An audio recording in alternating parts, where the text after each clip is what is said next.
আসসালামু আলাইকুম, কে কে জেগে আছেন? আজকে মধ্যরাতের খানাদানা এপিসোড নাম্বার 5।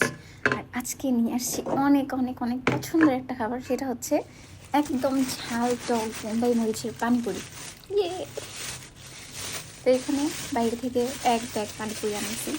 জানি না কত টাকার, মেবি 20 টাকার হতে পারে, 30 টাকারও হতে পারে।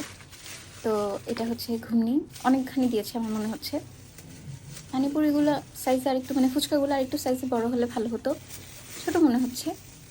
যাই হোক, প্রথমে ঘুগনিটাকে ঢেলে নিই। খোলার পরই, ঘুগনির প্যাকেটটা খোলার পরই বোম্বাই মরিচের স্মেল আসতেছে। এটাকে একটা বাটিতে রাখলাম। অ্যান্ড দেন টক দিয়েছি কি দেখি। আচ্ছা, টকের প্যাকেটটার মধ্যে 2 ধরনের টক দেখা যাচ্ছে, তাহলে একটা মিষ্টি হবে আর একটা ঝাল টক হবে। মিষ্টি টক আমি কখনোই খাই না, এরকম যেগুলো পাতলা টকগুলো থাকে।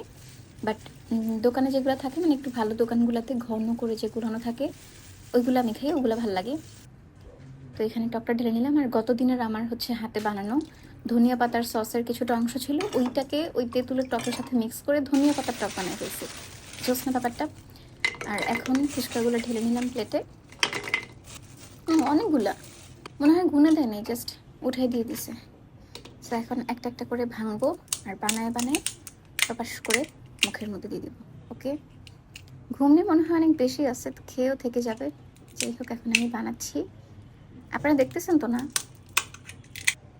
লাস্টে ফুচকা খাওয়ার পরে যেগুলো থেকে যাবে, যদি ঘুগনি বেঁচে যায়, তাহলে টকটা হচ্ছে ওইটার সাথে মিক্স করে চটপটির মতো বানায় ফেলবো। যাই হোক, বিসমিল্লাহ।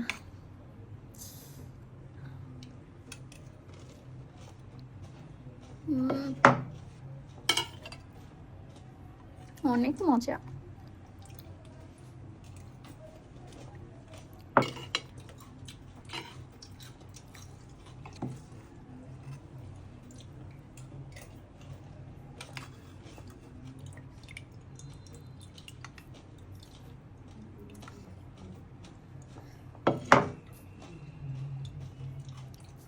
অনেক টক, ঝাল কম, টক অনেক বেশি।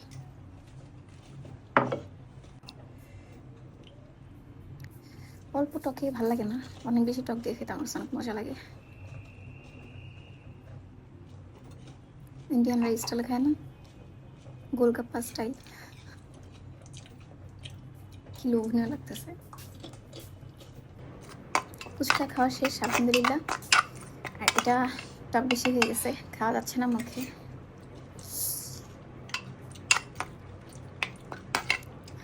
এটা আমি শেষ করতে পারবো না।